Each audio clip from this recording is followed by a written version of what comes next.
Andy Berke announced his initiative to end veteran homelessness in the city of Chattanooga. Last month, the city received a letter from 3 federal agencies confirming the city had effectively ended veteran homelessness. Tonight, Josh Rowe explains what that means, how it happened, and the challenges of housing our veterans. Josh. Calvin, Latricia, a lot of people worked on this. These are the 14 organizations that were part of that effort. City hired a full-time coordinator, later added part-time positions. There was also a task force involved. It took a lot of people across the city to get these veterans into a home, and there is still work to be done.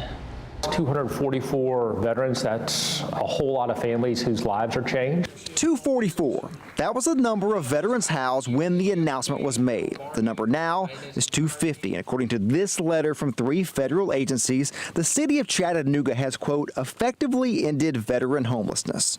Steve Wright's the executive director of the Homeless Coalition and a member of the task force. Any local citizen in Chattanooga can go out today, go to Miller Park. If you know where to go, Chattanooga Community Kitchen, and you'll find a homeless veteran. So don't be misinformed that there's no homeless veterans out there, because there are. The phrase effectively ended veteran homelessness does not mean there are no homeless veterans in the city. What it does mean is that the number is small enough they can find housing for those people within 90 days. Right now, the city knows of 18 homeless veterans on the streets of Chattanooga, and there are a few others they're working to confirm their veteran status. You guys come here every Tuesday? Every Tuesday. Are we throwing the orange juices in the bag? Here you go, love. Thank you. You're welcome. There you go. Have we counted these plates? Michael Reno is a volunteer with Heroes Hand Up. They meet here every week. They make up plates to feed the homeless. Tonight it's barbecue bologna, it's bread, vegetables. Michael says he believes the number of homeless veterans is higher than 18. He says that because of what he's seen and what other homeless veterans have told him. You see 2 or 3 most every time that we go out. We went out with Michael and we found 3 people who told us they were veterans. We talked to a man named Charles. He says he fought in Vietnam. He asked us not to use his face or his voice. How many veterans do you think are out here still?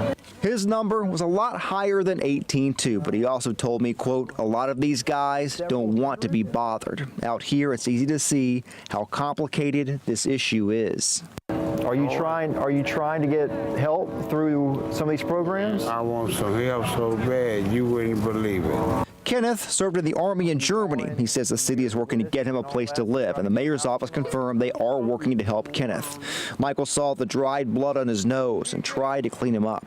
We still have a huge problem of our veterans being out on the street.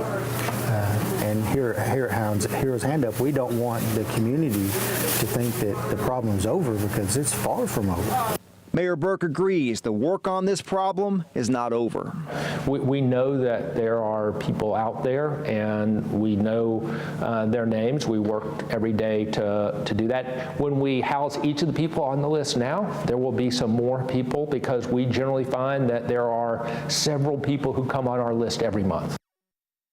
And when those veterans do go on the city's list, they're working to house them within 30 days. So if you know about a homeless veteran in the city, contact the mayor's office and share your information with them.